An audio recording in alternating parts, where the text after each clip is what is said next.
The button has been pressed, the light has turned green, and we're all set and ready to go for another episode of Super Remu Sundays here on Sound Goblin Gaming as we continue our playthrough of Fantasy Maiden Wars. I'm as always Bograt. I'm the Krampus. I'm Jim. I'm Hunter Green. And I'm Vincent. Yes. And apologies in advance if Shiv is a little bit hard to hear. We had some technical difficulties wherein a mic arm broke, so we are working with a very jury-rigged setup now, where he is speaking into a microphone that is C-clamped to a camera tripod that is set up on top of the table where his mic stand usually goes. So it's a little bit more distant from him than usual. He's trying to compensate, but may not always work. It's a very different technical difficulty that Sound Goblin Gaming has, but it's still a Sound Goblin Gaming technical difficulty. The crawl for the new game. Yep, crawl for the new game. So whereas the last ones have... Whereas the Scarlet Arc followed fairly closely Embodiment of the Scarlet Devil, and while they were out of order, the ones for Mountain of Faith and Perfect Cherry Blossom more or less followed the arc of it with its own details, and it's a Super Robot Wars game when you want. Stuff to elaborate on this. Yeah, formatting is going to get abandoned about now. It's I mean, don't we have to make a... Clearly one of the last things I saw was trying to make the Pelican shit instead now. Yes. Despite it not showing up until much later.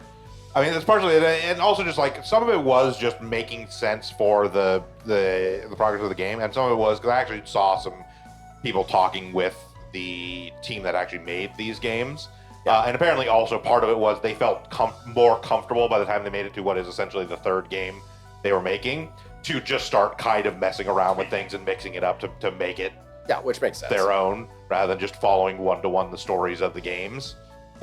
Which, like, I think is fine, and I think honestly works well enough. Like, having played through this, like, the narrative works. Like, they did a fine job sort of, like, interspersing essentially, like, 3 games. Yeah. So, with little bits of others. UFO actually continues into the next arc even. Yes. For its whole plot, but yeah. Basically, UFO is in the game in the sense that all the characters in the Palanquin ship from UFO is in the game.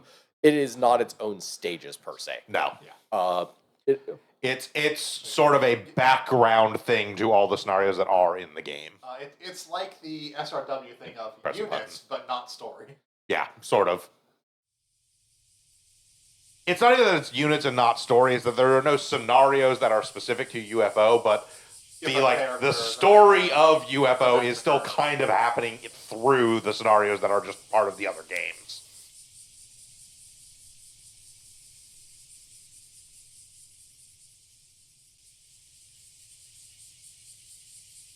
It's easy. Flowers.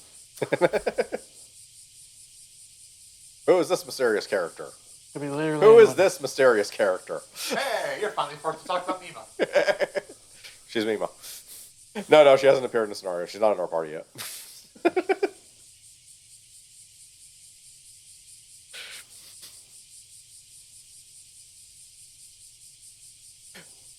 Still no idea who this character is.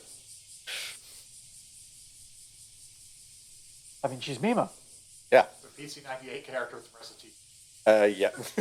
Marissa claims that she's her teacher. Those are two different things. Correct.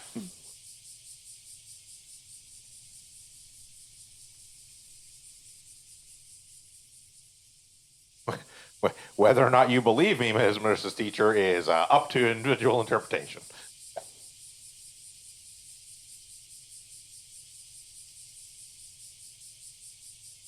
It is important to note that one of the defining characteristics of Marissa as a character is that she's full of shit. Pretty regularly. That's not exclusive to Marissa. No, but Marissa is extremely notable for being a thief and a liar, but at least she's funny about it. Yes.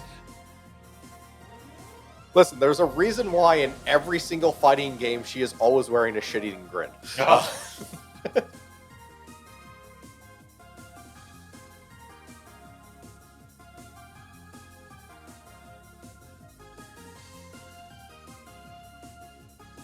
Everyone doesn't need to train.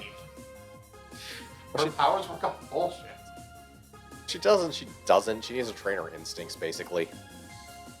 I mean, she needs to train, but when shit hits the fan, she pretty much just pulls crap out of her ass. Work. Well, yeah, she's the protagonist. I was gonna say, I-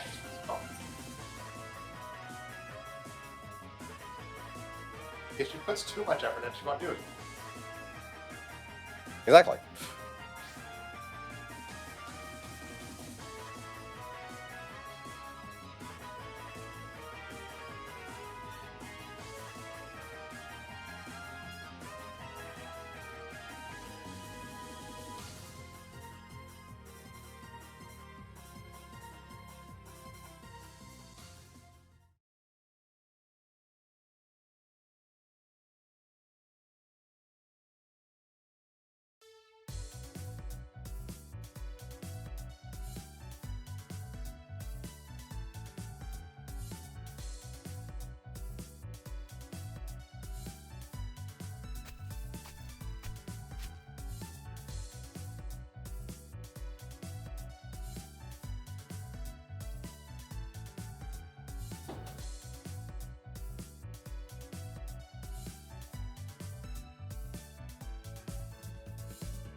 Okay, I've adjusted levels up on Shiv's mic, so hopefully that'll help. Yeah. We'll see. Okay, definitely coming through clearer in ours, and it looked like you hit yellow there pretty casually, so. Yes, the ship runs on Buddhism. That is unique to this game. Don't think about it too hard. The ship flies because of magic. It's Yeah. look, Oh, yeah, the Buddhist reactor. I have already learned for Toho. I try not to think too hard about anything. She really does have a Buddha reactor. Well, I mean, the thing to remember about Toho is there's official Toho. There's piles and piles of fan games. yes, which doesn't help matters. I'm still the philosophy of I try not to think too hard on any of it. There is Toho Canon, which is actually not nearly all as much as you would think from how prevalent it is as a series. And then there's Toho Fanon, which is as deep as the deepest ocean. Pretty much. Yeah.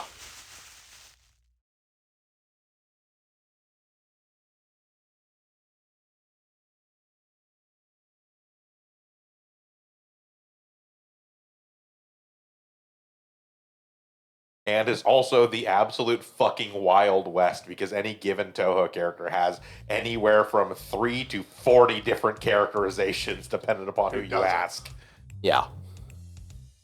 Some are more consistent than others simply because they've just been portrayed that many times. Yes, they have enough canon portrayals that people are like, okay, this is like a canon thing. But even then, there are often, even for those ones, there are things that are just, like, even if they're not officially supported by canon, are common enough fanon jokes that they have become essentially official to fanon. Yeah. Like, Rumia, who appeared in, let me check, Embodiment of the Scarlet Devil. Okay, that's it. And has an article in Bohemian Archive of Japanese Red. And a smattering of other things that are maybe a line or two here or there. Yeah, most of her characterization is pretty much just fandom. Yeah. Fandom. Now, mind you, it is extrapolated from her 2 appearances, Yeah. especially from Bohemian Archive and Japanese Red, which is where we get her flying around during the day in a ball of darkness that she But you can't can't see see out of. through. Slams in the trees. Yes, that is actually canonical from Bohemian Archive of Japanese Red. That is real. Yeah. I love her so much. Cyrano, on the other hand, no, that's pretty much canon. Cherno is exactly as stupid as you think she is, and that is all official. Also, we finally get a portrait for Unzan. Unzan is unique in the sense that he is the only male character to appear in any game. Yep. His speaking lines are exclusively ... Correct.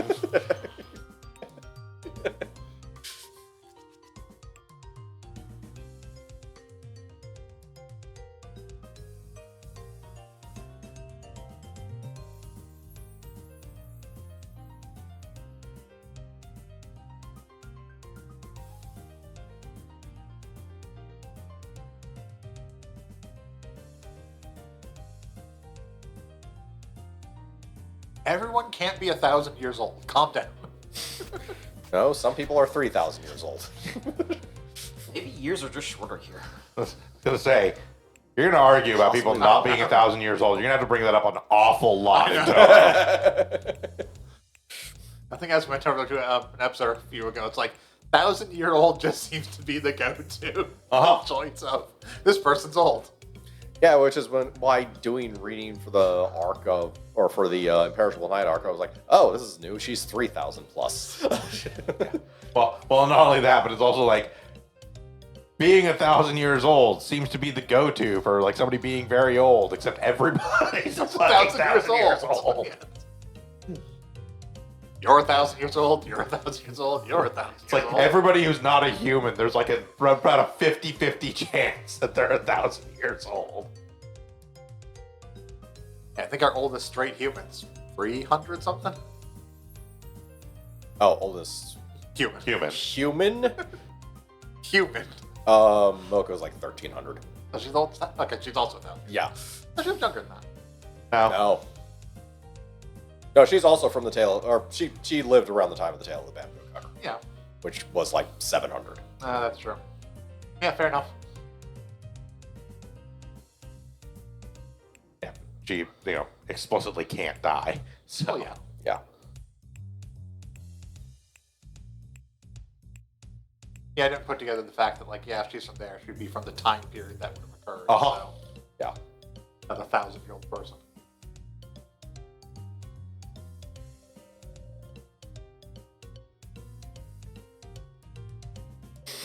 God damn it. Age, at least 1,000 years.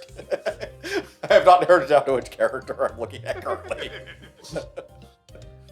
But also, we're talking about the ones that are actually like truly, strictly human and don't have some sort of like, curse of eternal life or some shit like that. They're mostly like in their 20s. So I saw someone going over a thing about how confusing that is. Oh yeah, no, it doesn't make any sense. Well, no. So part of the issue is, Gensokyo time matches with real-world time? Uh-huh. Yeah. Yeah, time doesn't pass differently or anything. No. Which means, like, Emu and Marissa in their, like, late 30s? Or Now late they are, yeah. 40s? Yeah, they should be, but don't worry about it. Well, I mean, here's the thing: is like, I mean, what people have, I mean, the generally accepted like fanon explanation, if you just accept the time passage as normal, is that their powers essentially just keep them youthful. Because Marissa has just outright fucking magic, and Reimu doesn't give a shit. Reimu just decided that aging doesn't matter to her, or something. She flies away from reality. Yeah, like. Aging is an inconvenience. She doesn't want it. Reimu decided she is eternally 22, and that actually works because she can just decide that. And Marissa is honestly on the border of becoming a yokai. Yeah, she is like right on that line of transferring from being a human wizard to being a capital W wizard. To be fair, that's a very bad thing to do. Oh yeah, Yes. it is absolutely a very bad thing to do. It is, but there's also a lot of entities that don't want her to do that. Yes. I'm pretty sure Renu doesn't want her to do that. Yeah. With the implication from Forbidden Scrollers, she would just whack Marissa if it happened. Yeah. Yep. Mages are odd because technically, Like, magician Ma- ma- is yeah. Magician is not like human. Yeah, but magician is one of the like singular acceptable paths for a human to become a yokai theoretically.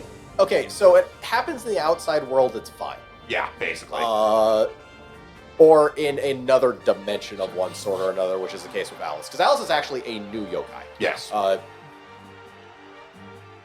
Yes. Alice is actually about as young as she appears to be. Yeah. Which is so funny when we get into Imperishable Night, because they team up in human yokai teams basically to do for Imperishable Night, the original game. Yeah. Not this one, obviously, because we're Yeah, Super World Wars Fair game. Fair one. But yeah, so the four teams. So basically, there's a meeting of the four yokai that are like, oh shit, there's an artificial moon. This is bad. Which are Yukari, Yuyuko, Remilia, and Alice. Because we need someone to pair with Marissa. Because we need someone to pair with Marissa. And Zune is not bringing back me by giving a fucking rest. But my PC98 character. Listen, you have 4. It's good enough. You get a different PC98 character. You got one right there. It's Alex. We got one. We want more.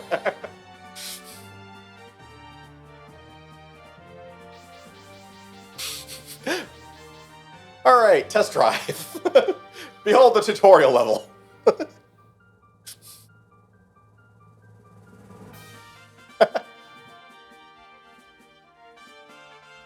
Suiko with her power just spawn a stage. I'm just gonna increase the density of enemies. By the way, I think I've determined more and more as we get into Imperishable Night, these aren't stand powers. They are actually just dynamic mages. Their powers are just a description of what sphere they have mastered. The density sphere. Yeah. What can you do with that? Kind of whatever the fuck you want, really. Yeah. I mean, really, that's pretty much just high dot forces and matter. This is the most permissive DM when it comes to how It's like one or the other of those. If you're actually specifically increasing density, it would be matter. If you're just increasing, like, the effect gravity has on them, that would be forces. If you're dispersing yourself into mist or increasing the amount of people in an area. Yeah. It's back to kind of how in Mage of the Dark Ages, spheres weren't quite worked out, and that's how they kind of power balance this, only this is almost going in the opposite direction. Yeah. You're incorporating more into what a sphere has than that Mage sphere is actually Pelican ship works as a ship. Yeah. Yep. Yeah. This is an older type of ship, so you do not recover, like, all of your resources just by No, sitting on it. you recover some percentage each round, essentially. Yeah. That you are in the ship. Now, the advantage it has is it's also a ship, so if you can't just get anywhere anyways, you might as well just jump on the ship. Yeah, it is still a bus. Yeah. Its only move and attack currently is machine guns. This will change, actually, after this stage. We got a ship to show off. Yep. And its captain, Marasa. And current sub-pilot, Ichiran. Quick, fire the wave motion cannon. Like the captain's I like, don't know what "Hey, you're talking about. Fire the Buddha beam! No, that is very It funny. is. It's like, I don't remember Actually this good. button being here. Yeah, because we put it there. Yeah, so unlike in the original game, this ship has been heavily modified by The Kappa. both the Kappa and Pachi, who just went fucking nuts. So anyways, Buddha Beam. Buddha beam! Does have a Buddha beam. A little excited to use that on one fairy, but okay. I mean, it wasn't a kill. I don't feel like using my Buddha beam right now.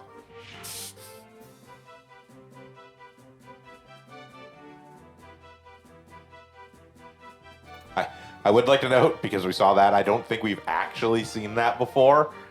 They do have special Oh, the responses fairy, if you, like, if you "You're too cannot far actually away." counter. If they don't have an attack that can reach you, they'll just be like, hey, fuck you, man. Yeah, they do actually have their own lines.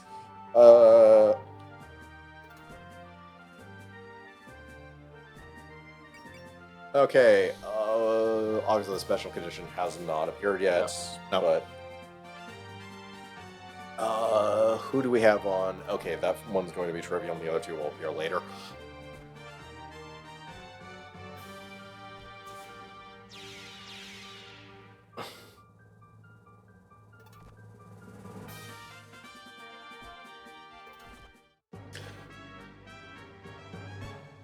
Yeah, so unfortunately, Sunken Fossil World came out way after this game. Otherwise, Minatsu. Sunken Fossil World, the most recent.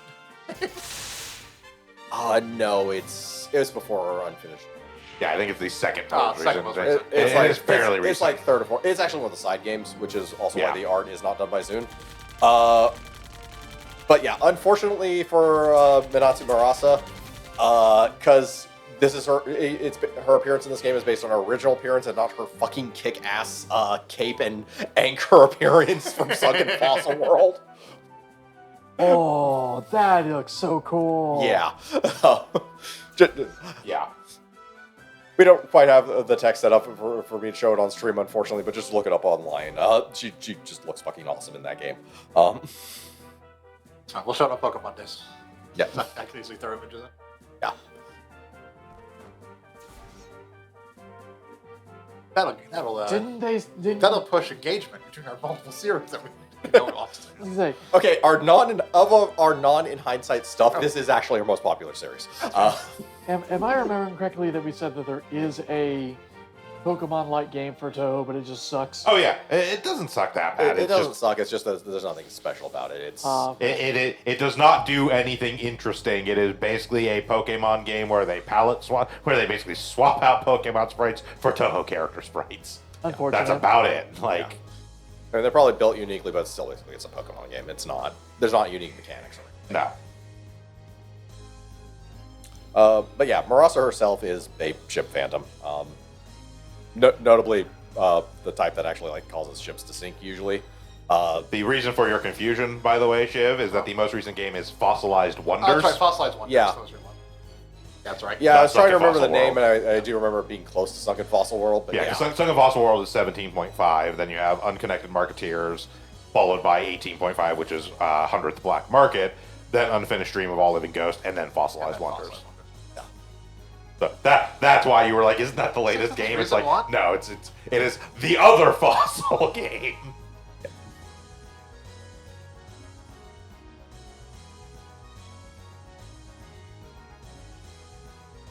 But yeah, ironically, Marasa is a phantom that is more or less was focused on sinking ships and is currently the captain of the Palaquin ship.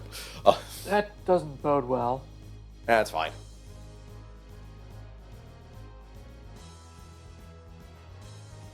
Also, the attack we get after the stage is very much based on her and abusing a shit for the boat. Alternatively, Fossilized Wonders, which is actually called Fossilized Wonders in Japanese, as opposed to Sunken Fossil World, which is way fucking cooler. Eastern Strange Tale of Avarice, Submerged Hell of Sunken Sorrow. It is. It also partially gives away what's going on, I guess, kind of. You should team up. Okay, what do we do now? Shit. Like, to be fair, that is a thing with a lot of Japanese names for, like, episodes and shit, where they just give away what's going to happen. I mean, it's very close to an outright light novel or light novel title that is basically fucking a paragraph that tells you the entire plot synopsis. Yeah. It is also still really funny to me that the all the fighting games are made by Tassafro. Yeah, by Twilight Frontier, Tassagari Frontier, Tassafro. Yeah. Just because of some of the, like, they've obviously become official collaborators on most of the fighting games at this point, but some of the, like, unofficial games they made are so fucking funny. They made Megamari, which is... Oh, they actually made Mega Mari? Yeah, oh, they're responsible for Megamari, which is literally just Mega Man 2, but with Marissa. Oh shit, we have combo attack for Cerno now. Yes, we do get extra things. We have a combo attack for Crusher Cerno. and the Twin Fairy Strike. Yep, she has a new highest level attack as well as a team up Daiusei. Right, time to do the most challenging They- secondary objective ever. I had to actually go to a little bit of effort because I was a little bit too good at killing everything on the straight. So it's like, oh shit, you guys are nowhere near anything to attack. Also, my favorite thing from Tassafro is not a Toho game. It's actually a fan game for a different series. So they're responsible for Daybreak, which is a third-person shooter based on Higurashi. Huh. That's an idea someone had. I'm sorry, what?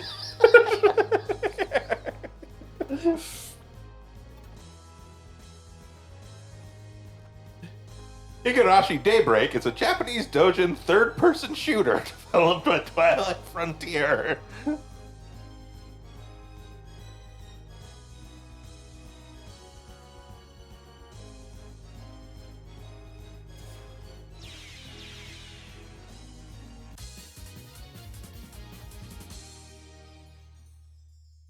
The game is a 2-on-2 versus third-person shooter based on the system of the Mobile Suit Gundam Versus series. What?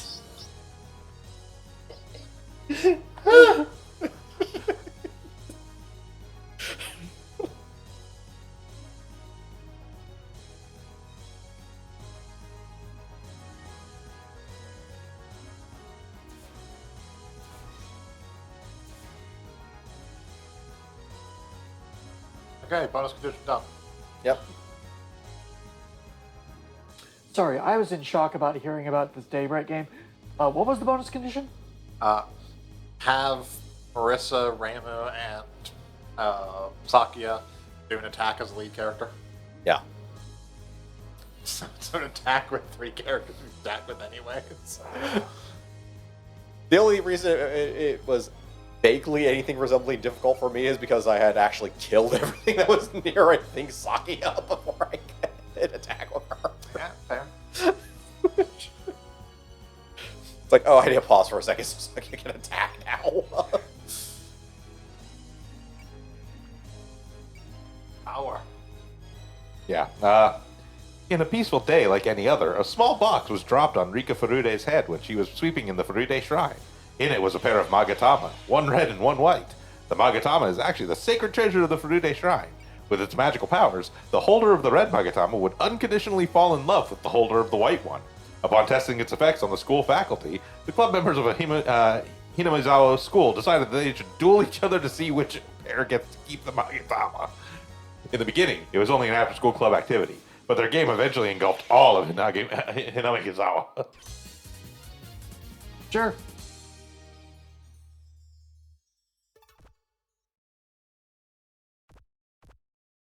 Oh. But yes, the same people that make all the Toho fighting games are responsible for that fucking nightmare.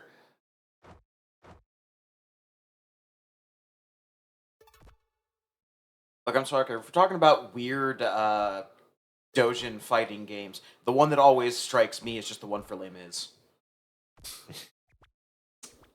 Right? Forgot that existed. And something I am just learning of is Tassafro apparently also made a Madoka side-scrolling beat-em-up. Hina also has a new attack, and the sisters have a new team attack. Which has like a 4 to 6 range, but no move. Yeah, the double Aki Buster. Yep.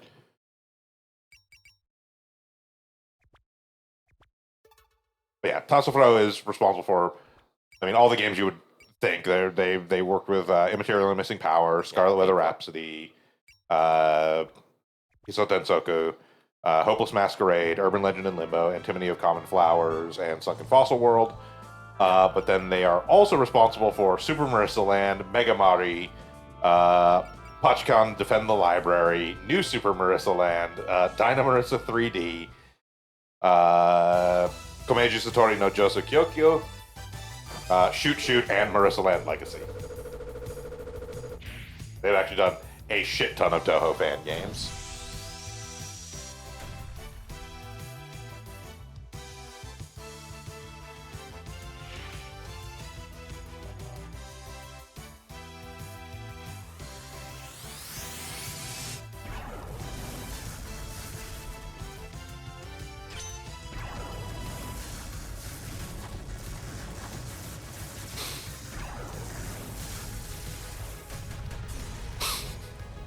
Wow.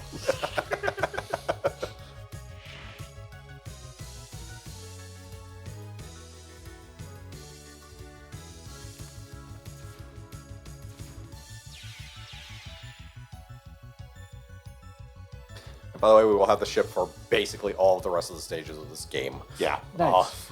There are a few stages here and there where you do not have it, but for the most part, it is just a regular thing from now on. Nice. Yeah. It is zero cost. It does not take up any of our actual, Yeah, it doesn't take up any of our cost limit, because Yeah. not only do we have it, it is also essentially auto-deployed in the majority of missions. Yeah. Kina, you're not going to end up with anyone. I'm sorry.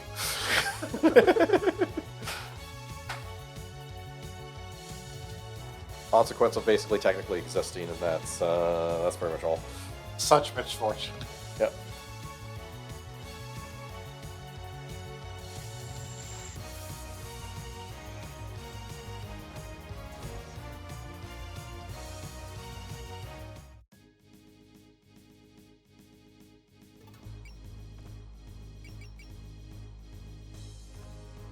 That was 4 and a 6.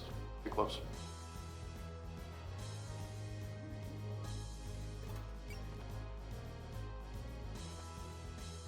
Left deck.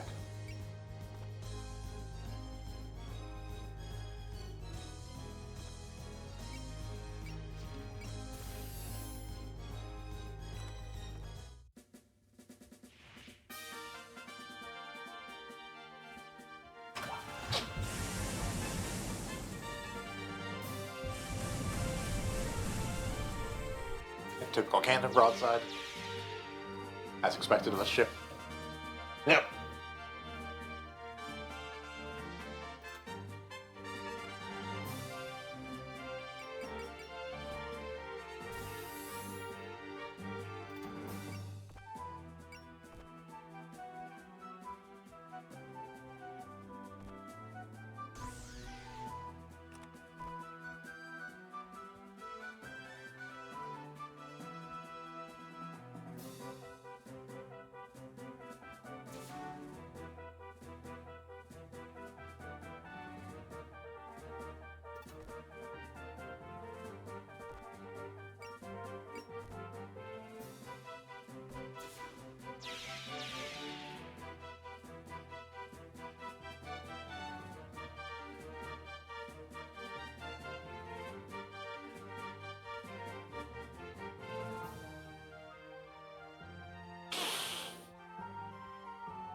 I love my dumb girls.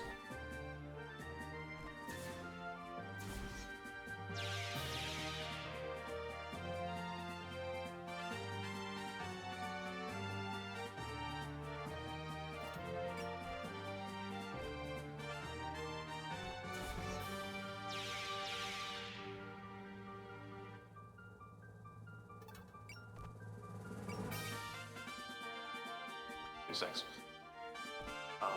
Heavy user.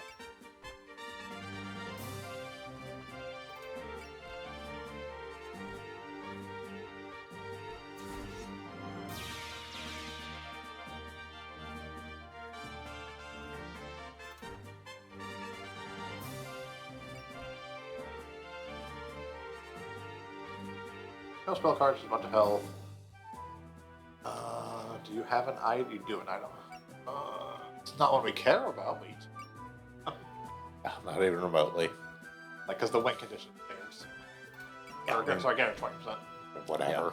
It's easy enough to blow past our 20%. Yeah. But if it's not worth It's- spending yeah. a bunch of time trying to game for it and like quick saving and shit. If we don't do it, we don't do it. Oh no, we miss out on air terrain A. Yeah. Okay, I was wondering that too. Actually, now that I think about it, I forgot it. I forgot that she stops at 20%, and accidentally didn't do it.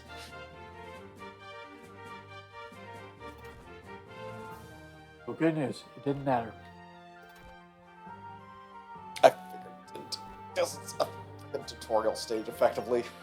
Yeah, I mean, again, this is effectively the first scenario of a new game. I guess we'll do it. Go into Spirit. I'll do it on the next pair, anyways. Spirit. Yeah, I can just go into Spirit. So you'll see down at the bottom right, it will actually show targets. Some of them will see self-single, some of them will see self-pair. Yeah. Yeah, so, yeah. It's like Excel wouldn't make sense to only do to the. It's like they're a single unit on the map. But yeah, it is important to pay attention to those because sometimes there are ones that will only affect one or the other. Yeah, like, Focus doesn't affect the pair, but, like, Lucky Gate will affect them both. That's probably below 20%. Yep. Yeah. Oh, Yeah. Whatever. Again, so we it's, missed out on nothing. yeah, basically. You still get all the We experience. missed out on the XP of a full knockout, I guess, maybe. I think you get the same amount, actually. Yeah, it is a defeat. Defeat is defeat. Yeah.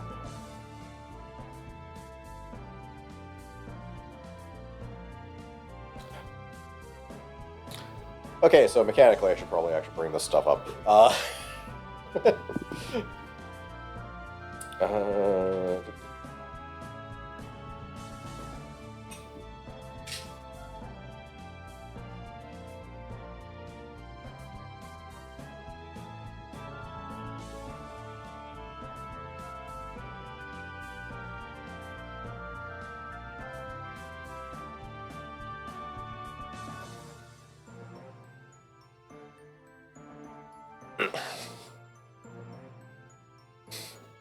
Who is this mysterious Tengu reporter?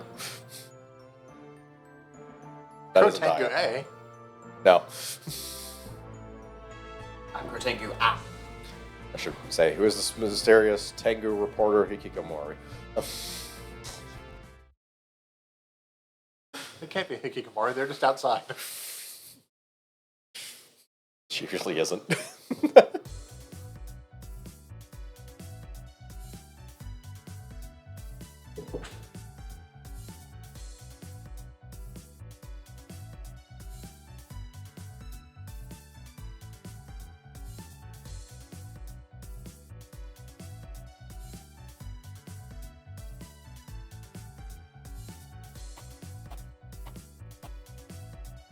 But yeah. So in any case, as far as the assist attacks from the back units, the amount of damage they do is actually based on the cost of the unit itself. Yeah. 1 and 1.5 is 70%. It's 7.5 for 2 and 2.5. 3 is 8. 3.5 is 8.5. And 4, which I have not run into yet, a character costs 4, but that's 0.9. Yeah. And the only thing above that is the 3 Fairies of Light and the Prismers who Yeah. can't Who can't combo. we can't combo like that. Yeah. Yeah. But basically, the higher cost a unit has, the more damage they're going to do with their assist attack. Their assist attack is not like their most damaging attack, however, it is a specific attack. Yeah. It does not care about range at all. It cares about the range of the primary attacker, but that's Basically, it. if the primary attacker hits, the support attack can happen. Yeah. Does the actual support attack skill, like if you have something that boosts support attack, like support attack is always crit, that kind of stuff, that affect the It does not affect assist attack. Assist attack Okay. has its own skill. but support defense is the support from the back, which is Yes, you can support defense from the back, but support attack is not needed for the assist attack. This reminds me of a tangential thing, or a tangential thing that I should tell you about. So Sakia, we need to get support attack on her at some point, because I just got one of her personal skills later that lets her support attack herself. okay. Got it. Yeah. Yeah, she moves so fast. She's support attacks. She just moves really fast.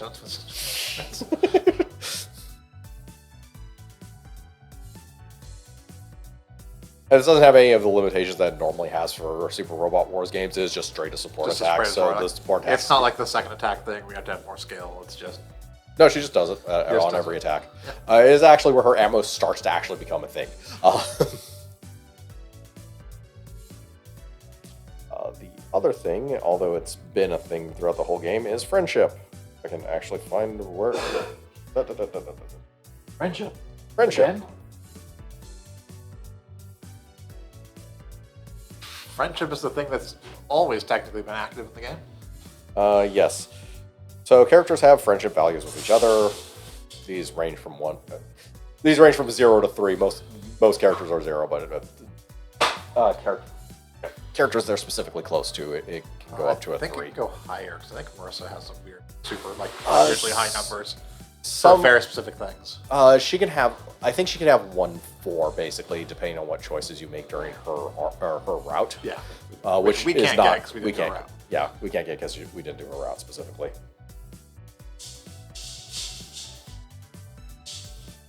But yeah, basically the amount of friendship you have, or the amount of people you have, the character has friendship with around them gives them a bonus.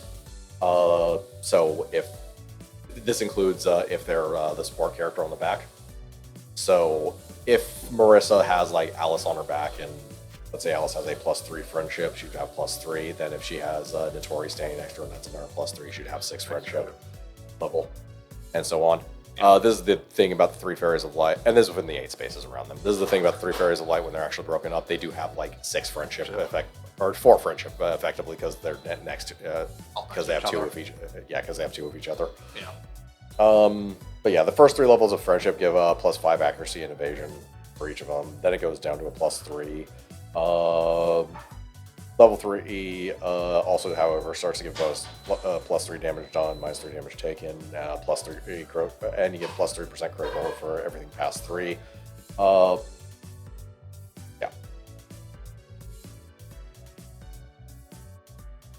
Again, friendship matters a lot, or friendship matters a bit more when you can actually have effectively have backpacks, because you have a character that's constantly around you. Yep.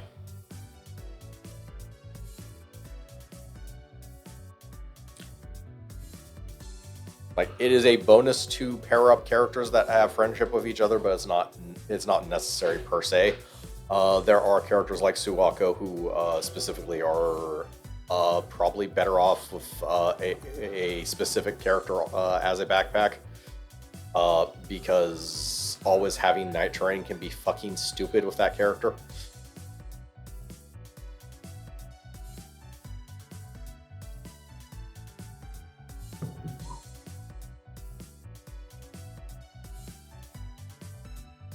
Wako is actually kind of a fairly strong character, even within her own category of 3.5 cost characters. Yeah. As it turns out, when you start doubling terrain bonuses,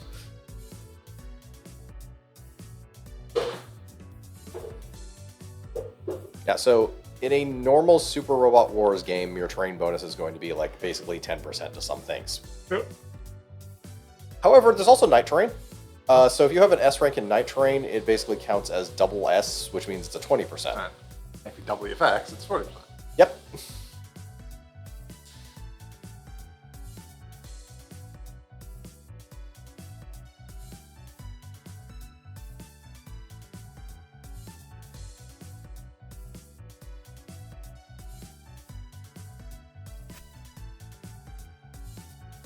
And when you have the stats of a real character that is a 3.5 cost, you are fucking unhittable.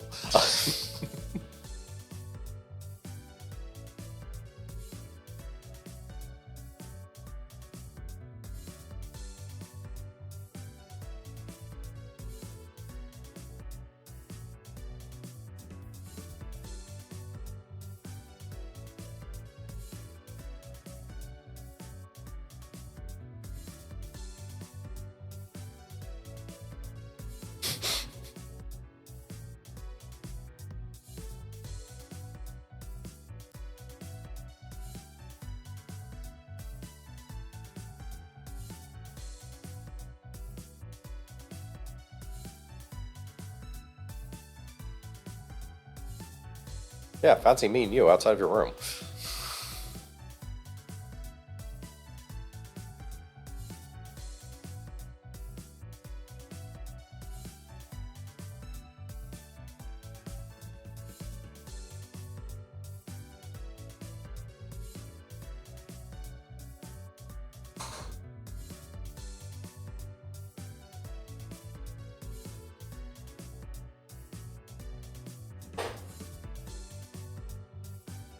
Yeah.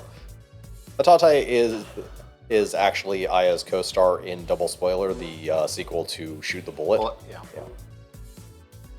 Yeah. Basically, at a certain point, you unlock Atate as a character, and you can do the Aya stage, because unlike Saki Aya, I can't be in 2 places at once.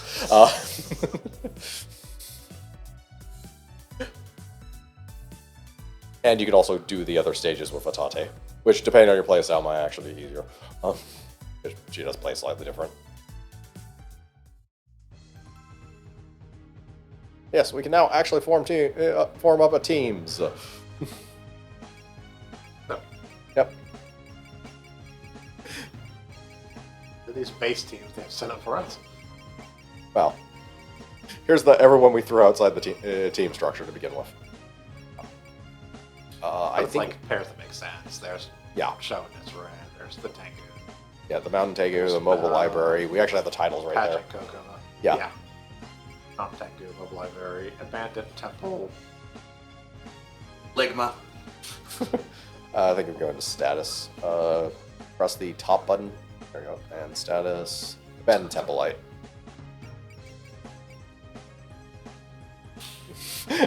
Kind of Kamachi, what were you expecting? Visitor Center. Yep. Servants, Lake Fairies, Lucky Sisters, Forbidden Magic. And that's Raymond. Tried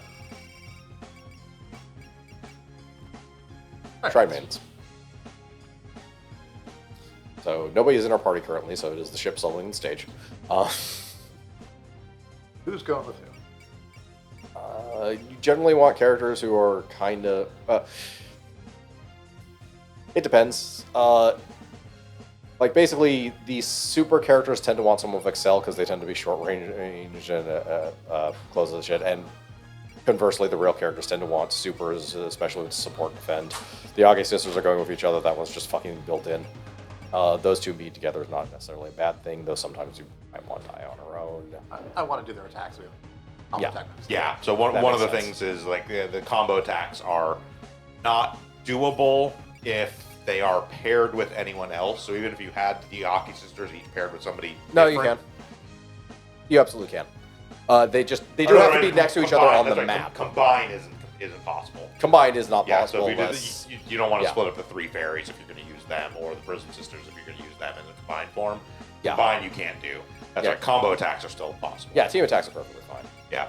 That being said, you will also notice that they all have names. Yes. There's a ton of different team names based on team combinations.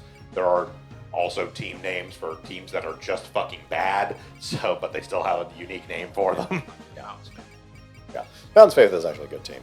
Some of them are just the, like, you can see there's like team like Kaine and Kamachi is like there's not actually a team name there. They're just who they are. Yeah. Wish I could move sets. Yeah, it is annoying.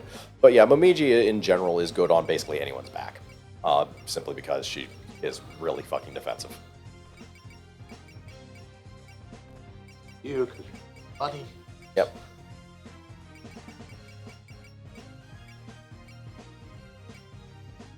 We will not have Kine for quite a while after the stage. I don't think she has anything new. No, she's No. not everything now. We have room for 2.5. We'll bring But Victoria. yeah. Yeah, we don't necessarily have to put everyone on everyone's back, per se. Sometimes, by sometimes I mean the first new character we get specifically. You don't. It's better to just not do that. Really is.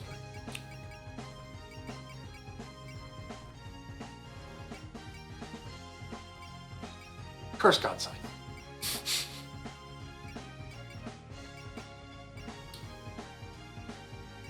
Kine actually has friendship with Reimu as well. Don't remember whether we gave her support and defend. Not that it really matters. Reimu's near fucking unhittable. Yeah, we'll do Shrine Main article. There we go. Reimu, Excel. But fast. Yep.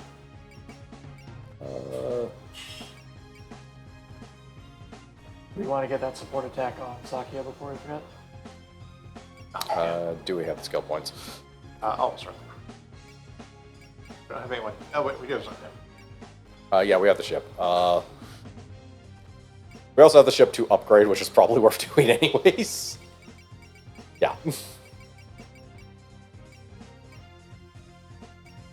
Probably less mobility on them. Yeah, you probably want to reduce the mobility and add to the armor. It's going to get fucking hit, isn't it? It is. Even as When do we get Suiko as an actual character in the party? That falling mission? It's soon, right? it's in like 2 stages or something. I forget exactly when they get added. Saving money for a personal project. Yep. I imagine Pro Products are just good. But yeah, learn skills. One whole item. Yep. I suggest something to fucking move with. Just Yeah. Tango Fan. Yeah, exactly. Learn skill. Okay, so she's the pilot of you. Yeah, she's the pilot. She does eventually become her own character or her own solo character, and she is a good solo character. So stuff you might want. The generic good stuff is still generic good stuff. However, like predict, believe, she's a hybrid. So predict and believe are still good.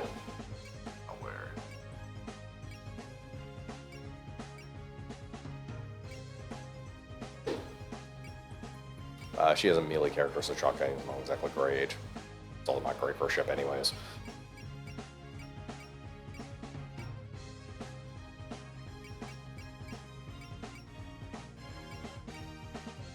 How could she just not get hit and run? That's a good question. Maybe not. Yeah. No, thanks. No, it's right 350. there. It's 350. That's right. You're going to want to change your unique skill.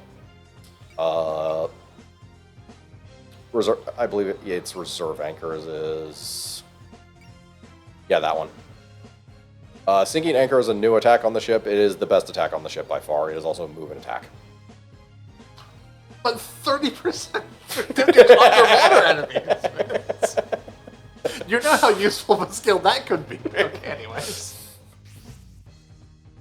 I don't think I've run into water terrain, actually, now that you mention it, in the next several stages, in the entirety of Imperishable Night.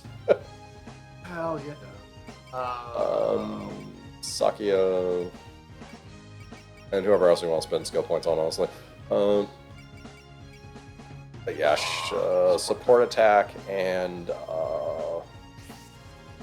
what was that other one for support attack? Coordination is a Enhanced assist, increase damage. burn assist attacks. That one's your support attack. Coordination makes bonus break. Yeah. That doesn't apply to assist attacks. No, but it does apply to her support attacking herself. What, it does not count as a support attack? No, it's a support attack. It is 100% a support attack. So she will auto crit with her own support attack. So if it's an assist attack, this It's not an assist attack, it's a support attack. She support attacks herself. Assist attack is the Is the backpack one. Oh, Yeah. it's the backpack one. Okay. Yeah. So yeah, if somebody did a dedicated backpack, enhanced assist is good. That's assist. Yeah, there we go. I did want to check. You're an actual party member now.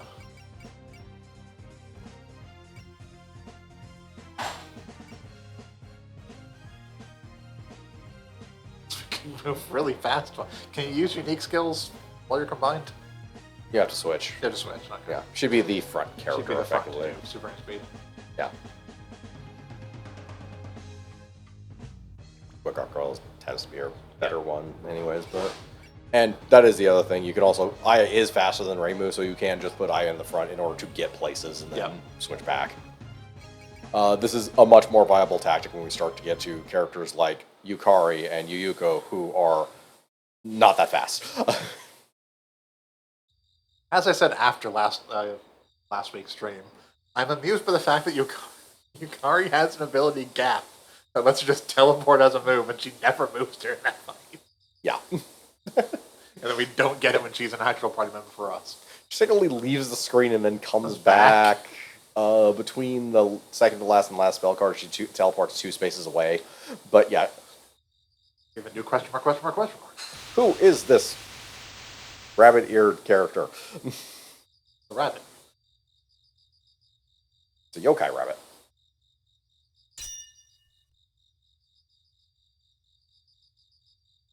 And she's getting something on her rabbit ears.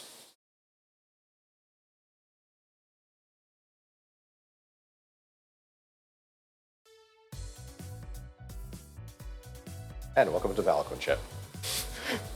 How get your bridge?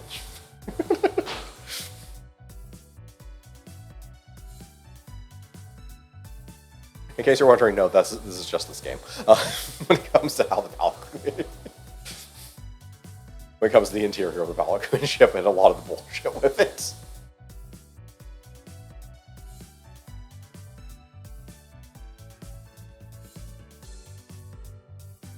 I do like the interior of the Pelican ship is literally just like pillows for them to sit on Yes. in front of the various consoles. No actual seats.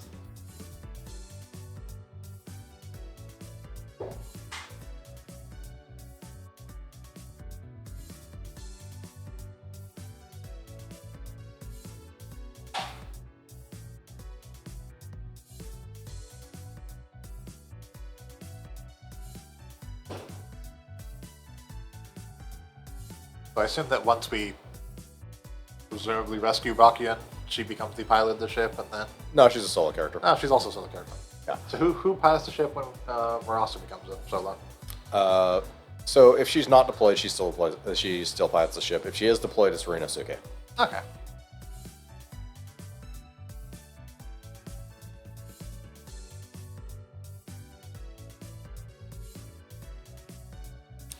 Similarly, What we do? Blow up his shop so he doesn't have anything better to do? I don't know because it's the next arc, and I wouldn't be surprised if yes. Alternatively, Kaguya decides to visit him again, which involves ramming an ox cart into his house.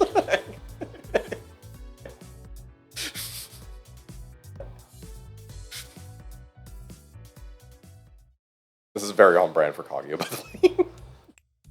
We also have a lounge. Yep. Finally, an appropriate place for this lounge music.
But yeah, like all Crow Tengu, Hatate has her own newspaper. Largely, she tends to get stories and pictures via sitting in her room and using a kind of weird telepathy camera lens thing. She can just take pictures from her room of basically anywhere on her, certainly not cell phone. Literally, her camera is a flip phone. Yeah. That makes sense. Yeah.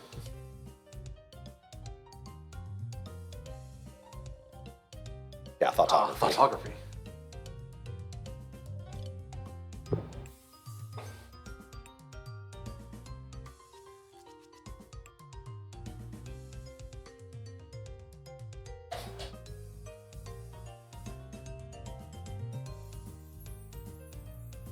But yeah, before double spoiler, she doesn't get out because of Aya's effectively poking and prodding. She starts to get out a bit more. That doesn't mean she still doesn't go full hikikomori all the time. Yeah. I'm afraid she's gone full hikikomori. Jesus Christ!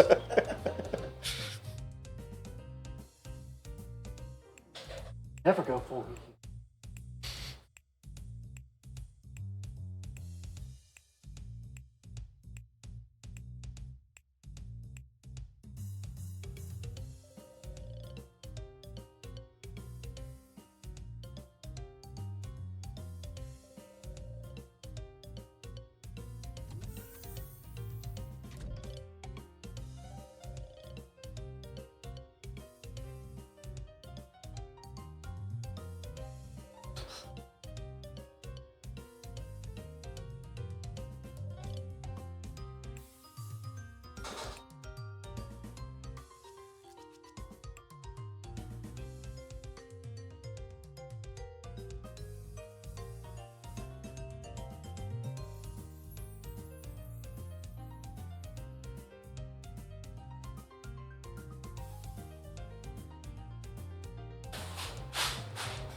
Would be pretty convenient if it was any other rabbit.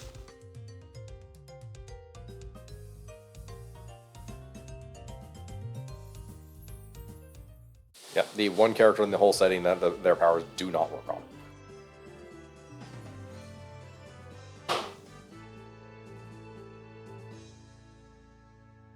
No, their powers are good enough to work on Reimu.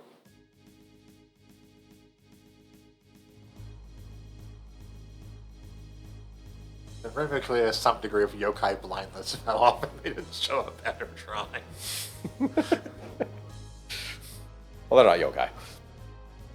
Fairies, yokai, same thing.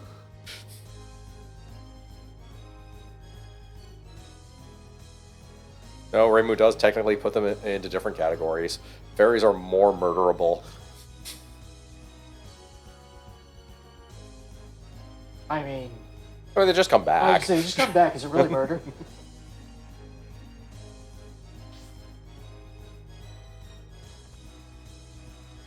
Yep, same.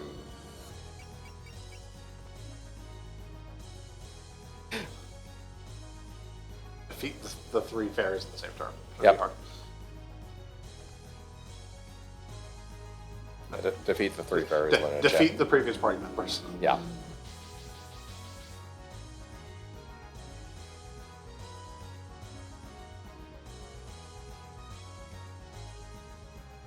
It's also the first stage where the boat be exceedingly useful, because as you can see, we are nowhere fucking close to. Yep.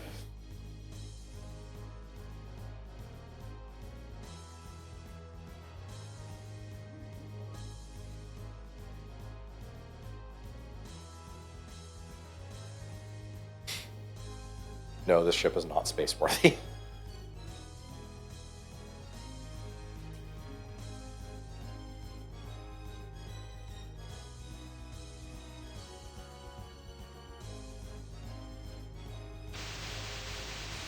And there she goes.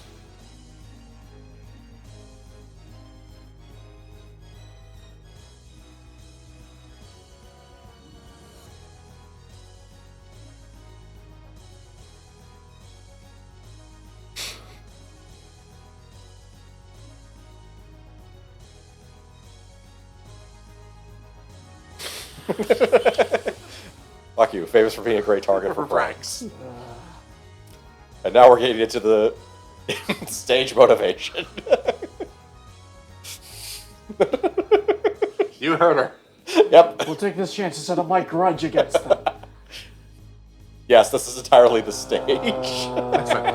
If you have any interest in Aki, you should definitely read Forbidden Scrollery. Yeah. She shows up in it constantly, and she's incredibly sassy. It's great. Yes.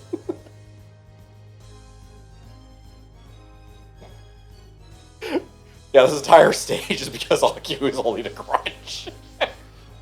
Hey, the rabbit left. Oh, but fuck those fairies. Aki, are you okay? Yes. Okay, fuck those fairies. Got it. Yep. So yeah, the ship has been slightly upgraded from the first stage in the sense that we now A, have the anchor attack. It requires high power to use. And B, we now have a second... Maybe Aki's smart. yeah. Yeah, so Aki will be on the ship for a while. Until we basically get her as a Until you character. ask her. Yeah. Also, this is like the first stage where we're going to jump on the ship with a lot of characters because they can't do fucking anything else anyways. We're gonna send like 2 people down to deal with this, and then we'll... Yeah.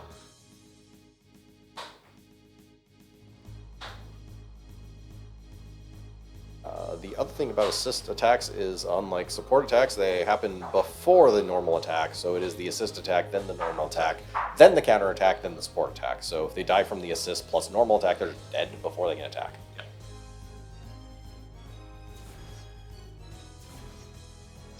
Like that.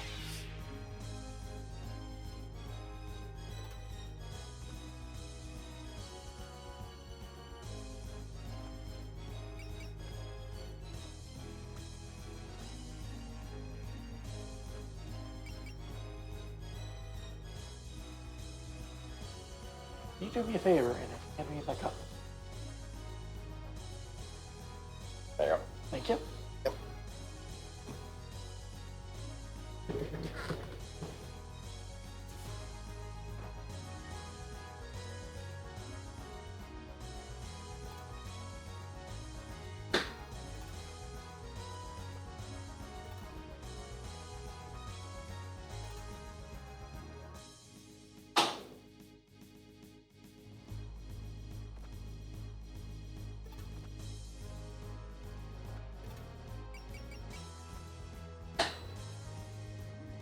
No acceleration.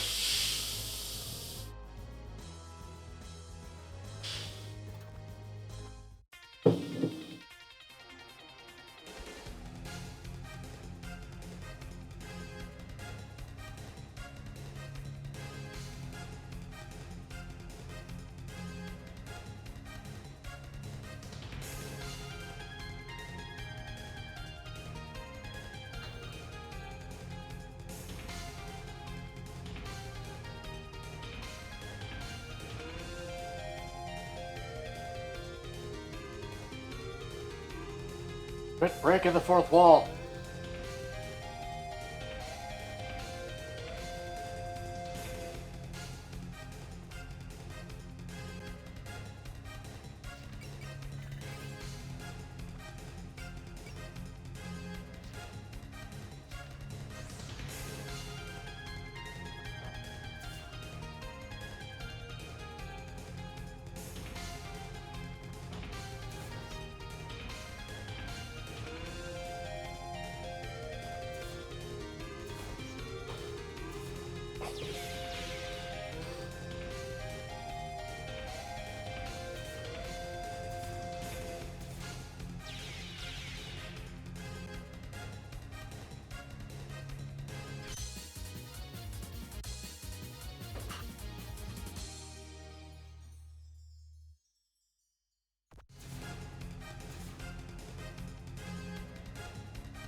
No, it's after the arc. Okay.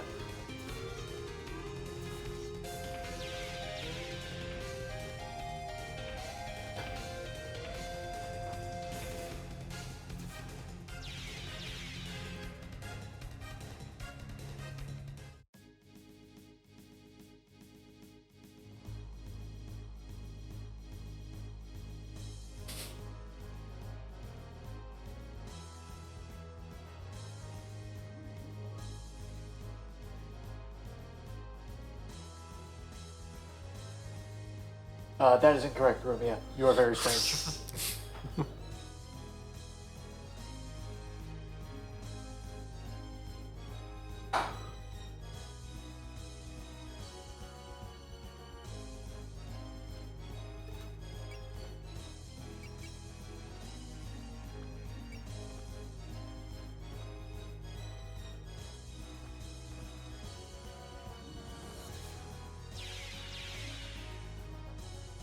Just a bit more power and we can drop the fucking anchor. Off the burp anchor.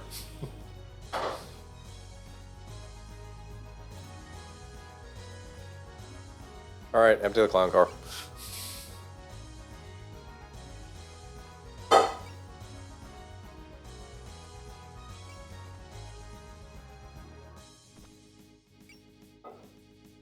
Yeah, Chen is very dodgy. That makes sense. Cat, so yeah.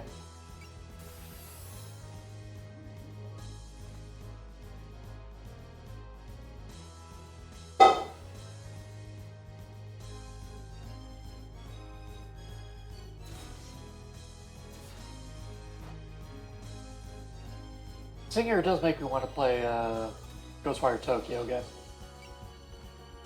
Nekomata are the shopkeepers. Ah.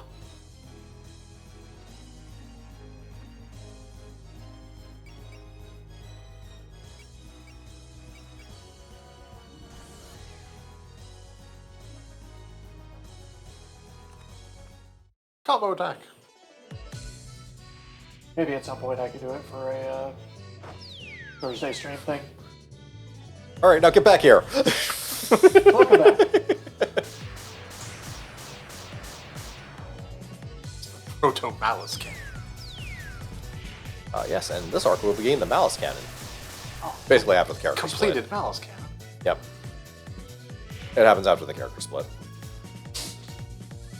Or she'll come back with it after the character split. Yeah. Thank you, Romeo. You smell like mushrooms. I'm sorry, what? She does eat mushrooms all the time. Yeah.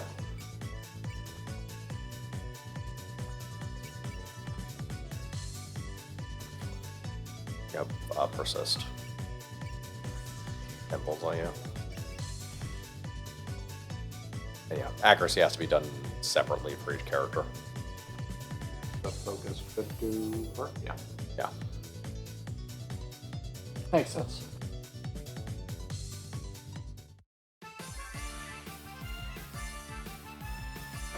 Give you a chance to see her bite someone. But not a Yay. guarantee.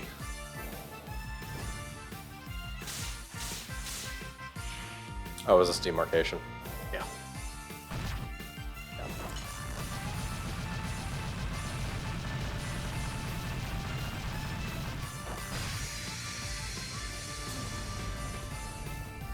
Those again before she got a nibble.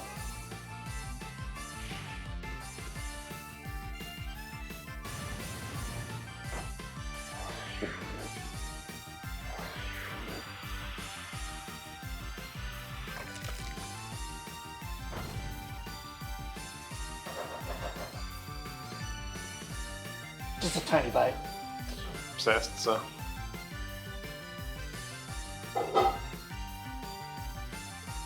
She got her knob on. I'm happy.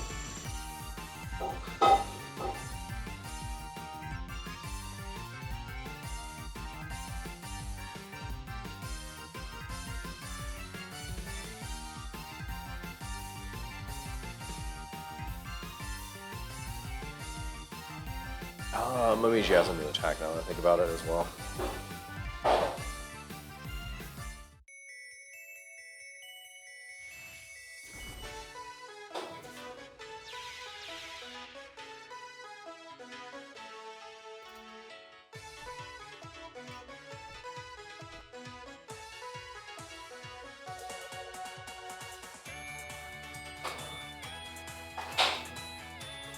Go further if you focus.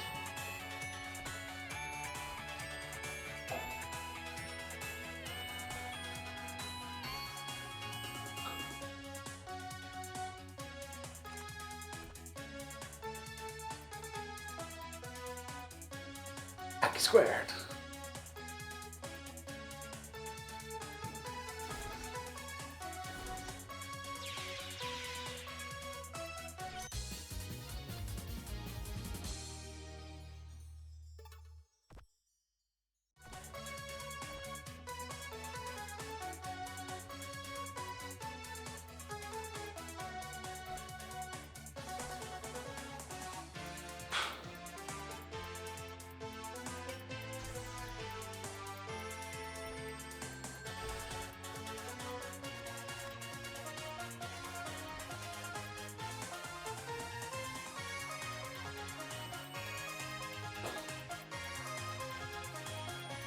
Also, Diose has a new attack.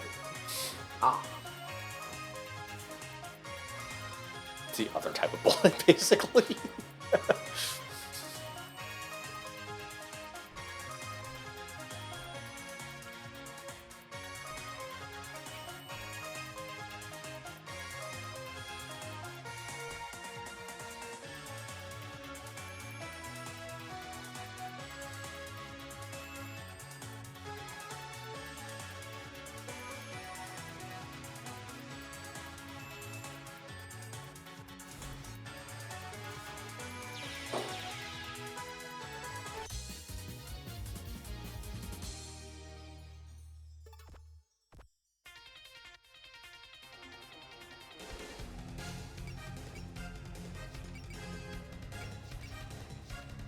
Yeah, alert only applies to her.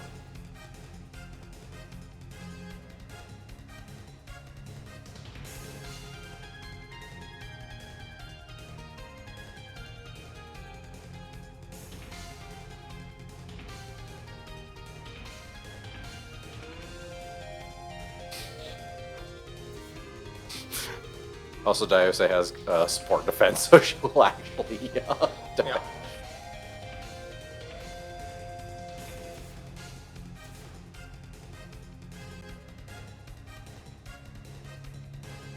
We're out of support defense, so she's...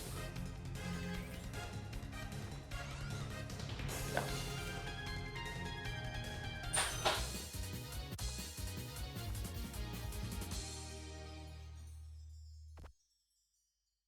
you'll also support defense.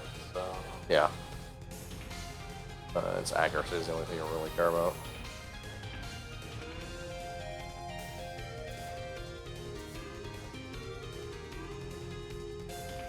Yeah, we don't really care if Chen or Rumia die.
Potato.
Sakia does also occasionally counter. stop using Saki's World against Ferris. It's like counterattack.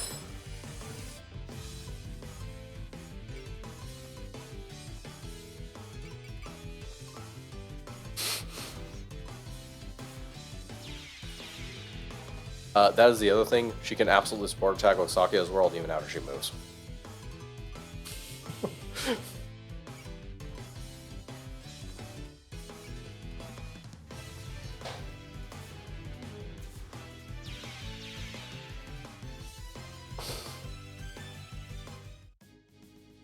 Also looks like if counter triggers, they both get to attack before the enemy.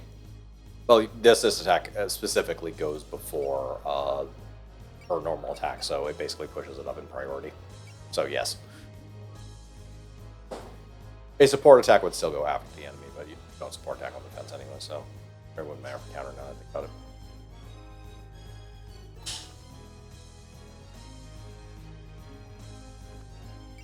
Alright. Drop the anchor on one of them. By the way, the ship can still focus.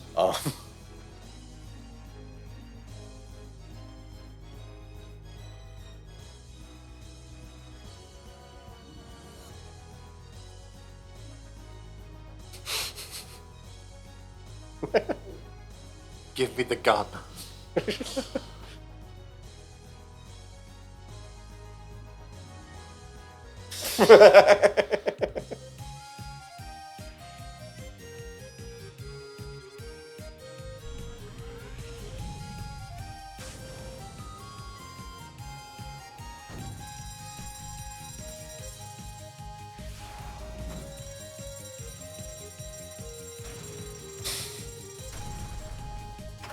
Alright, now fire the broadside.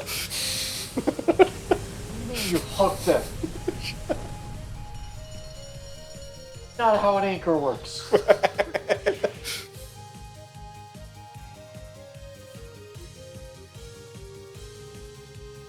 That's how an anchor works from Rasa. It's like you didn't even hook them. The thing went straight through them to the other side. I was cooking. Are they dead yet? Not yet.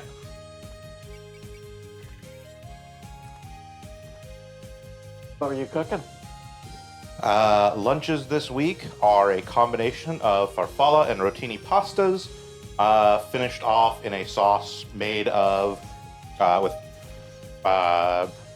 seared pan-fried chicken, corn, black beans, and the sauce is primarily comprised of cream of chicken soup. However, that's mixed with the marinade that I made for the chicken, which was Japanese barbecue sauce, soy sauce, butter, and mustard. It's like, I could have sworn I smelled soy sauce. So Not a whole lot of soy sauce in there, actually. You were probably smelling more of the Japanese barbecue sauce. Yeah. But No, we can't.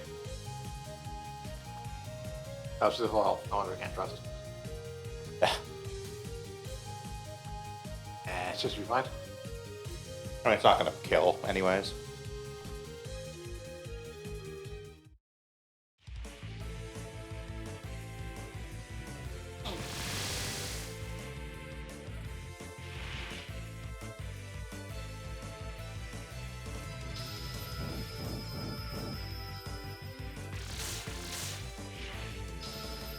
Yeah, it's a Sunny at full health. Or not full health, but close to full health. They're not that damaging. I mean, it was showing like 2 flames for damage, which is fine. Oh, Yep. Yeah, 2 flames does Can mean kill. can kill. sometimes but kill. Yeah, whatever. She's still there. Yes, because didn't kill. 38. Okay, that was weird. yeah, it was weird that it gave the death graphic. Check status real quick. No, she's still there. It definitely killed up the animation. Yeah. Huh. Don't know.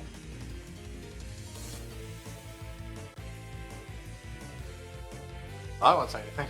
Yep. Yeah, that's It's still our turn. What do we have besides the 3 fairies? Just that one up there and somebody down. Oh, and Rumia. Yeah, Rumia's going to die. 'Cause she's Yeah. at how much health? Oh, she's at full she's a health. full, but The stage doesn't end until we kill Rumia anyways. Yeah. And we just have to kill the 3 fairies in the same turn. So if we kill the 3 fairies this turn, it's not a big deal. yeah.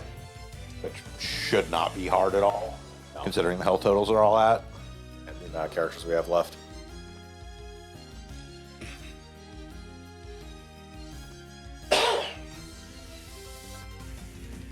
That's more than enough. Yeah, that's You can also turn the assist attack off in case you want to save. save MP resources. or whatever. Yeah, Yeah. But yeah, especially on Alice. yeah, when she has like a 24% chance to hit, she's going to die from this attack anyways.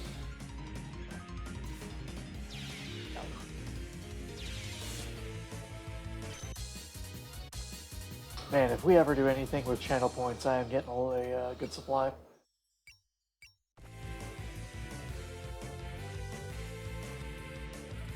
You're going to want to... There we go.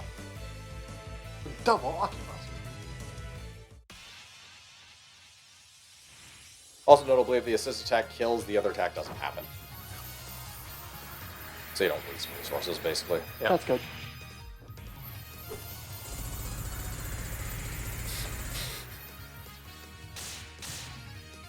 Yeah, so that's the assist attack. And...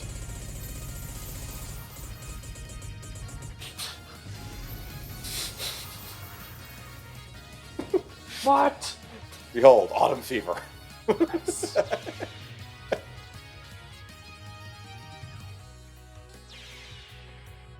Have a fever. The only cure It's is more more. autumn. Alright, we've got a potato and a cabbage. Alright, who's taking care of Star? Yeah, that'll I was work. gonna say, if we can get some carrots and meat, we're gonna have a good stew going. I would probably just turn off Mei Ling's attack. Yeah, it's fine. Not going to matter. Oh.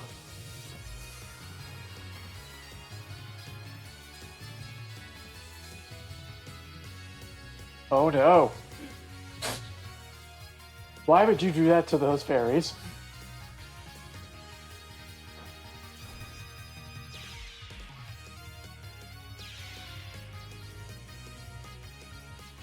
Okay, Okay. cucumber. Which are all the same as the potato, by the way. Yeah. Yes, they all do exactly the same thing. Hey, we can silence Celine Chen. Get wrecked. Should have chopped it on like a 40-minute chance. We're not going to need anything past this. No. Curious Shiki.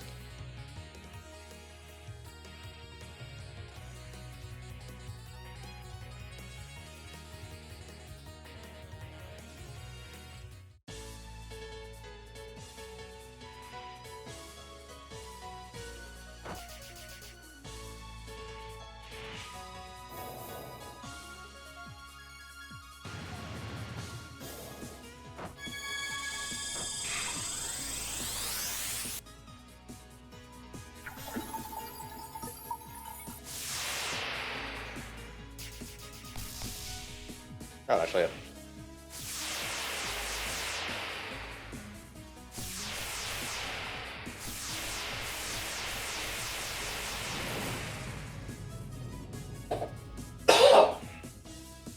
It didn't entirely necessary that it hit, but it did hit. Yep.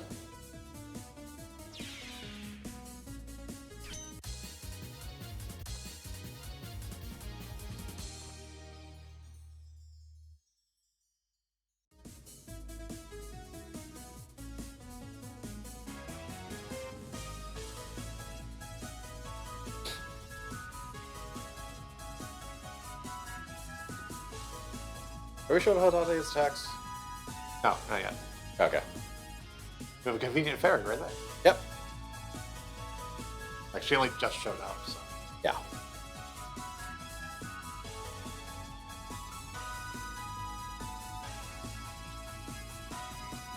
Are you sure that wasn't the end of the fight? Because I thought the. No, it's all 3 characters. I need to defeat all 5 characters. Yeah, Was so we all need that? to defeat Rumia as well. Yeah, And the special condition was defeat the 3 fairies in the same turn. I didn't recall seeing Rumi on the list. Yep. Yeah. Like, I remember Chen and the 3 fairies were on the list. Okay. Nope. No, Oh, guess not. Oh, well. Still got condition. yeah.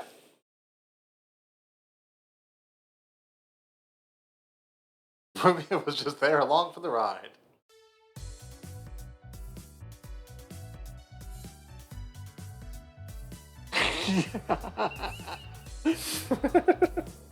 Bye, Rumia.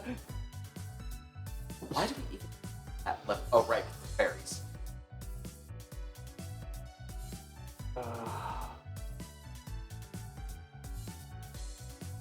Okay, we probably missed out on what the thing that boosts our night.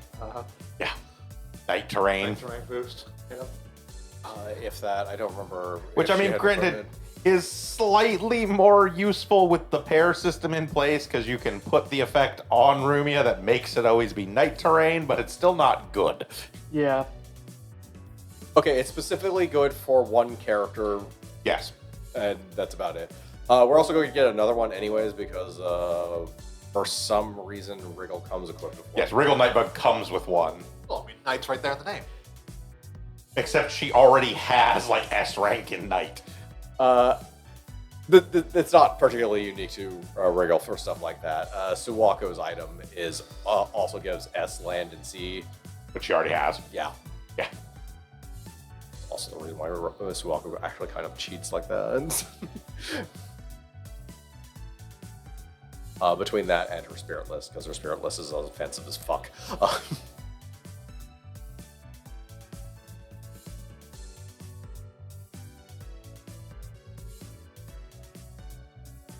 This is probably going to be the shit beat out of her.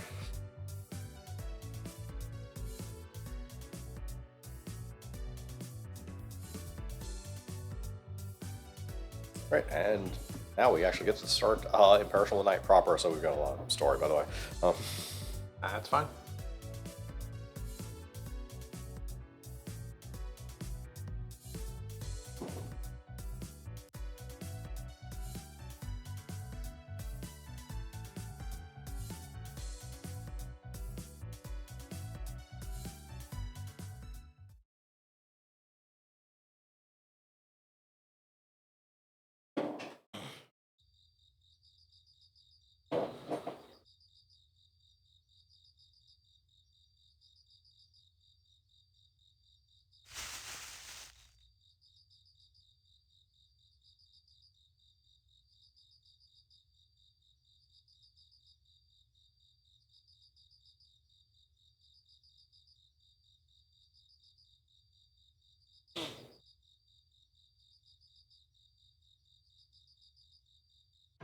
Ah, we finally get a name for the mysterious yokai rabbit.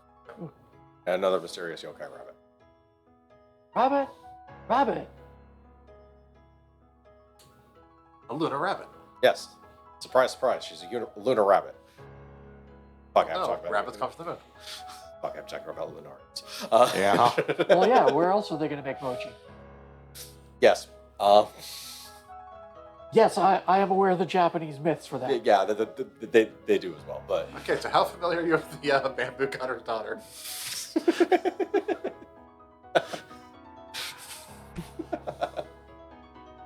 Because once you establish that, we can talk about this version of the bamboo cutter's daughter.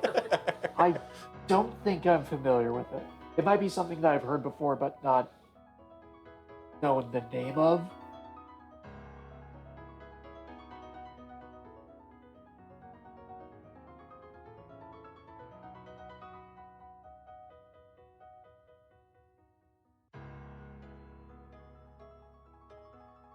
I do love that my first introduction to the myth of the rabbits pounding mochi on the moon is because of Dragon Ball.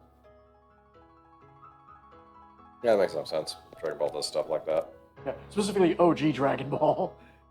That's where, God, what was his name? King Carrot? Yep. Yeah.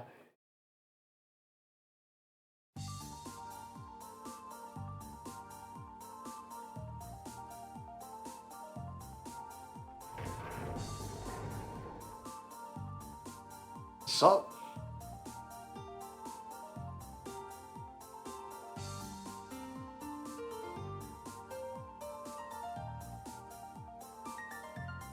Ah, yes, establishing this. You may have noticed that Marissa did not have Master Spark.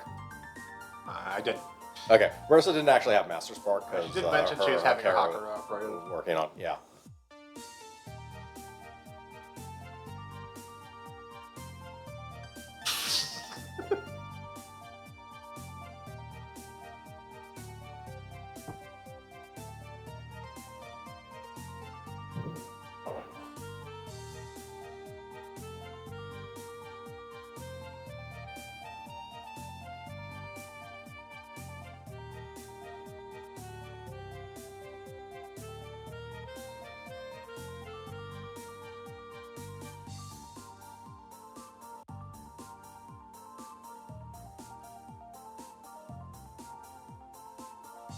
He what now?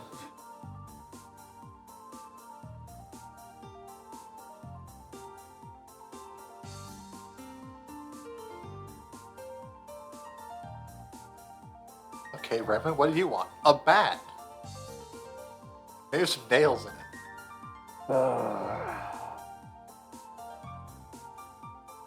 Titanium pins. Or needles.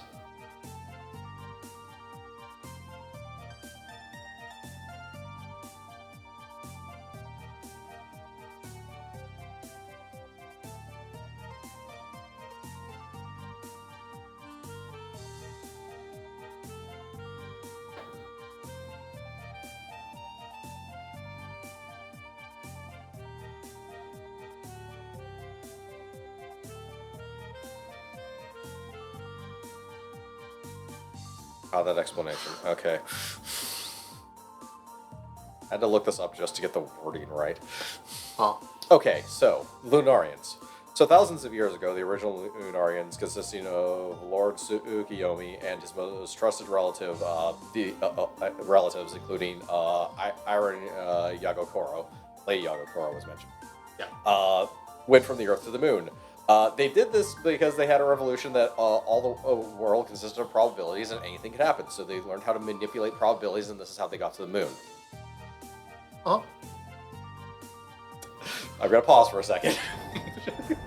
Look, there's probably like a 0.00000 chance if you jump, something weird will happen. You just end up on the moon. No, I don't know what you're talking about. It's a 50-50. It either happens or it doesn't.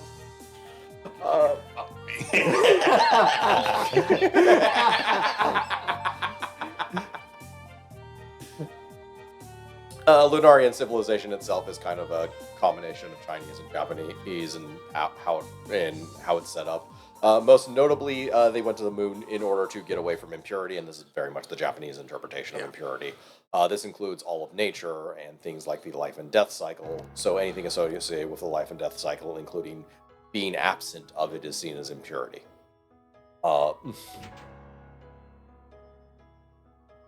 Another new character. Yep.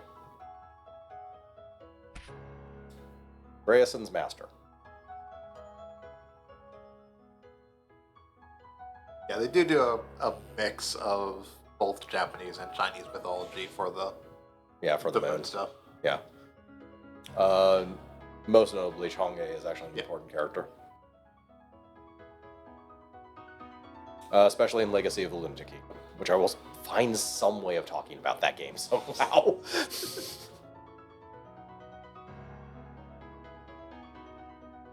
If it's a separate Toho lore stream or something, I don't know.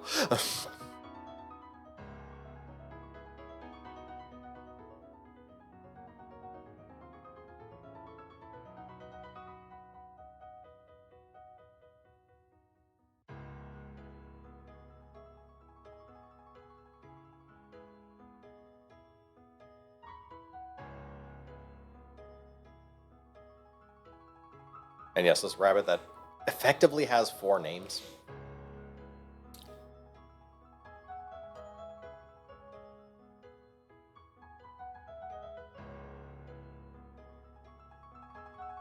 But yeah, before fleeing the moon, her name was Rei-san. She fled to Japan, so it effectively morphed into the Japanese pronunciation. However, Iron calls her Ndonge, and Kaguya here calls every single rabbit an Abba. They're all rabbits to her. Yes. Wait, what do you mean Kaguya? We don't know who this is yet. I mean, we certainly don't know who this mysterious character is.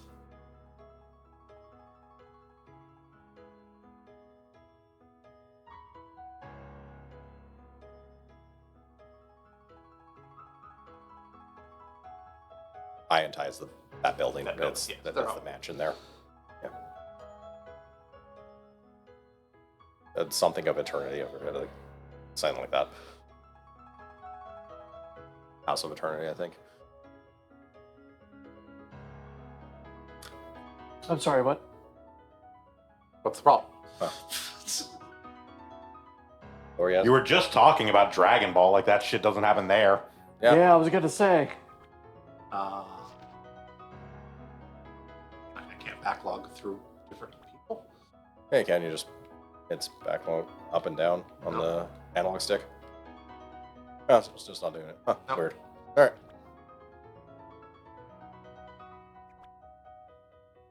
It's just not letting you do it. Weird.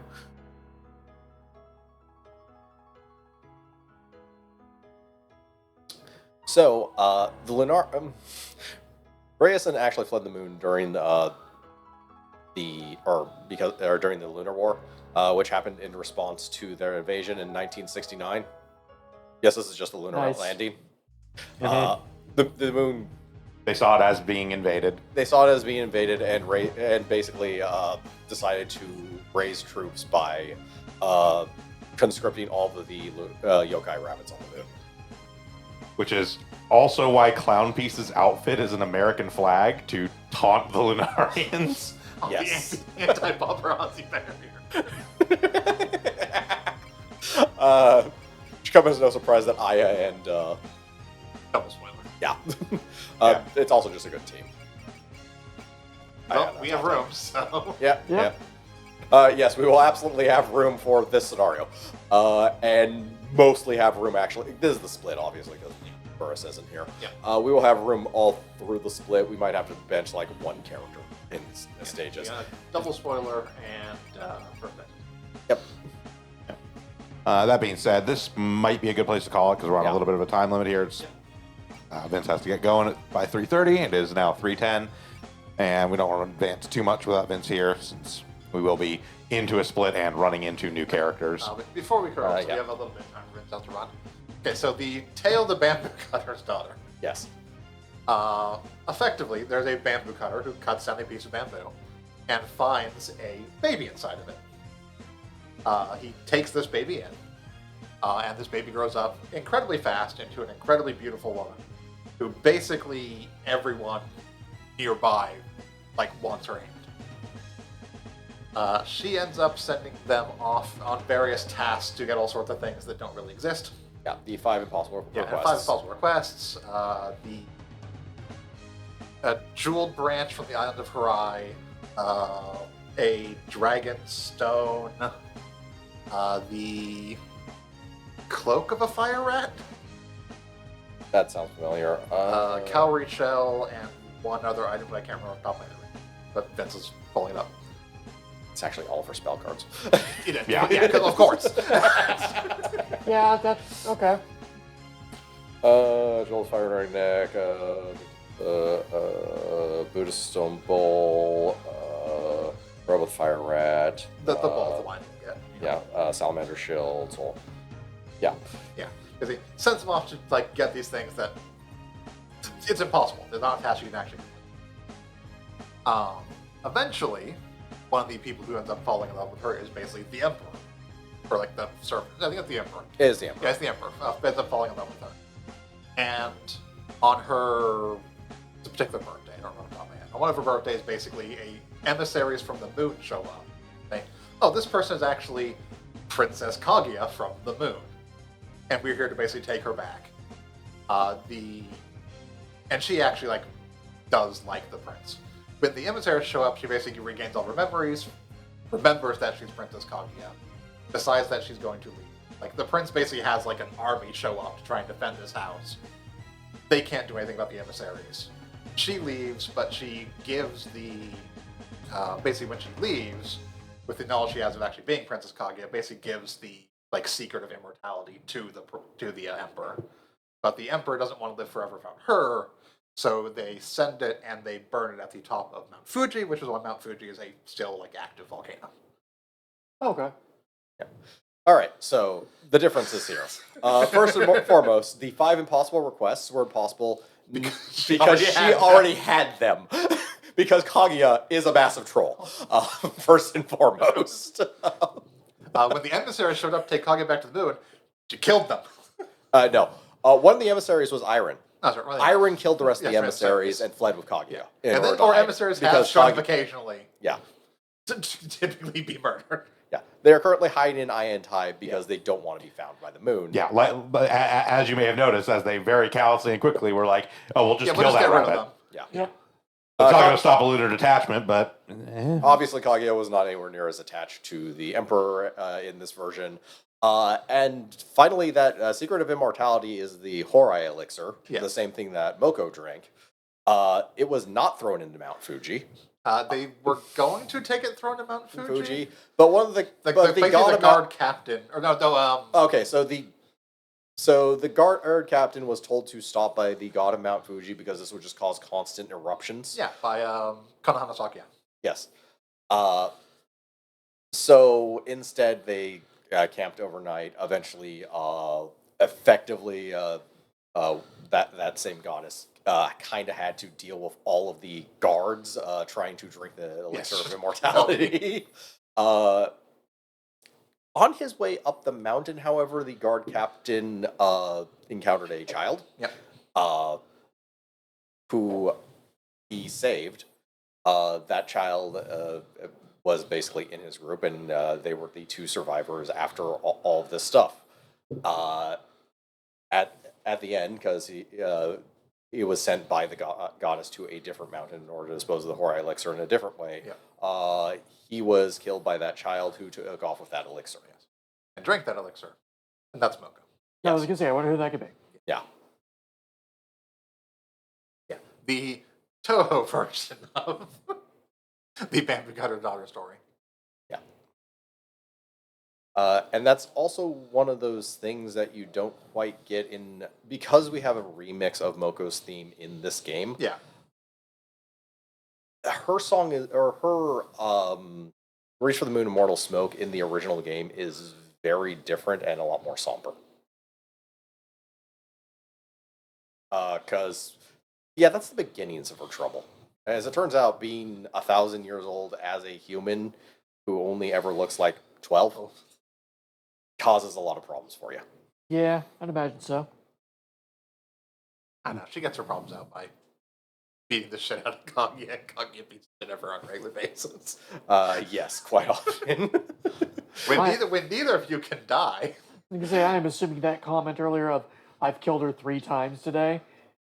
Yeah, they just Yeah. constantly fight and kill each other, but it doesn't matter because it doesn't stick. Yep. It's a daily thing for them. Yeah, and that's what kind of was like alluding to as well. Was like, I'm sure tonight she's because she knows Busy about with it. whatever is the two of them being shit at each other. Again. Yeah. But Yeah. kind of knows about the whole thing. Yeah. So Yeah. all right, but with that, that's going to do it for us today for Super Rainbow Sundays here on Sound Goblin Gaming. A little bit of an early end, but it's Mother's Day, so not super unexpected. Yeah. We'll be back tomorrow night with more Pokemon Too Many Types. Back on Thursday evening with more Yakuza 0.